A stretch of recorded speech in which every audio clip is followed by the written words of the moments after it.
அனைவருக்கும் வணக்கம். நான் Karpagam Rajesh. Welcome to my podcast the voice of Vaayadi Karpagam. இது நானா வச்ச பேர் இல்ல, தானா வந்த பேரு.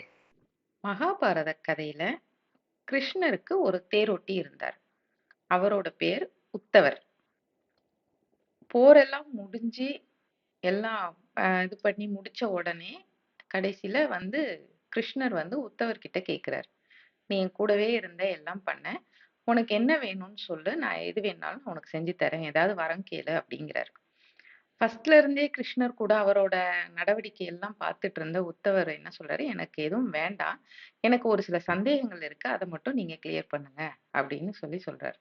சரி கேளு அப்படின்னு உடனே உத்தவர் கிருஷ்ணர் கிட்ட கேக்குறாரு, உங்களுக்கு நீங்க நினைச்சிருந்தா எல்லாமே தடுத்திருக்க முடியும், இந்த போரே நடக்காம தடுத்திருக்க முடியும், இந்த போருக்கு காரணமான இந்த சூதாட்டம் நடக்காம தடுத்திருக்க முடியும், ஆனா நீங்க எதுவுமே பண்ணலையே. அப்படியே சூதாட்டம் விளையாடி இருந்தா கூட தர்மருக்கு சாதகமான நம்பர்லாம் விழுந்து அவரு ஜெயிக்கிற மாதிரி நீங்க பண்ணியிருக்க முடியும், நீங்க ஏன் எதுவுமே பண்ணல, எல்லாத்தையும் பொறுமையா பார்த்துட்டு இருந்தீங்க அப்படின்னு சொல்லி கேக்குறாரு. இது கேள்வியா தெரியல, அவரோட ஒரு ஆதங்கமா கூட தெரிஞ்சது கிருஷ்ணருக்கு. எல்லாத்தையும் கேட்ட கிருஷ்ணர் சிரிச்சுக்கிட்டே சொன்னாரு, கண்டிப்பா உத்தவா, உனக்கு நான் இதுக்கு விட சொல்றேன். இப்போ சூதாட்டத்துக்கு போகும்போது துரியோதனன் என்ன பண்ணான்னா, எனக்கு இது விளையாட தெரியாது, சூதாட்டம் தனக்கு விளையாட தெரியாதுன்றது தெரிஞ்சு தனக்கு பதிலா தன்னோட மாமா சகுனி விளையாடுவாருன்னு சொல்லிடுறான்.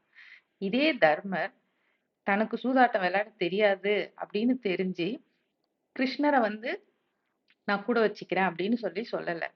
தனக்கு எது தெரியாதுன்றத கூட தெரியாம நானே பண்ணிக்கிறேன், கிருஷ்ணருக்கு இந்த விஷயம் தெரியக்கூடாது, இது தெரிஞ்சா கிருஷ்ணர் தடுப்பாரு அப்படின்னு நினைச்சிட்டு அவரே செய்யறதுக்கு முன் வந்ததுனாலதான் அவர் தோத்துட்டாரு. இதுவே சரி, எனக்கு இது தெரியல, நம்ம விளையாட வந்துட்டோம், கிருஷ்ணரை கூப்பிடலாம் அப்படின்னு நினைச்சு என்ன கூப்பிட்டு இருந்தா அங்க வேற மாதிரி நடந்திருக்கும் அப்படின்னு சொன்னாராம். இதுல எவ்வளவு ஒரு ஆழ்ந்த கருத்து இருக்கு பாருங்களேன்.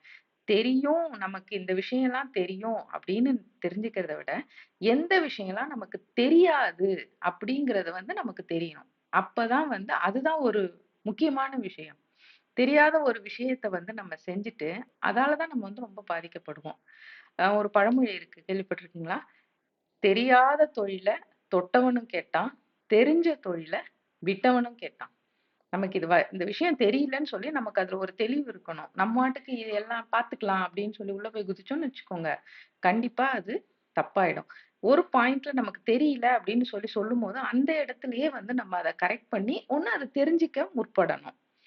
ஒரு ஜப்பானிய பழமொழி ஒண்ணு இருக்கு, தெரியாம தவறுதலா ஒரு ரயில்ல ஏறிட்டோம்னா அடுத்து வர ரயில் நிலையத்திலேயே டக்குன்னு கீழே இறங்கிடணும்.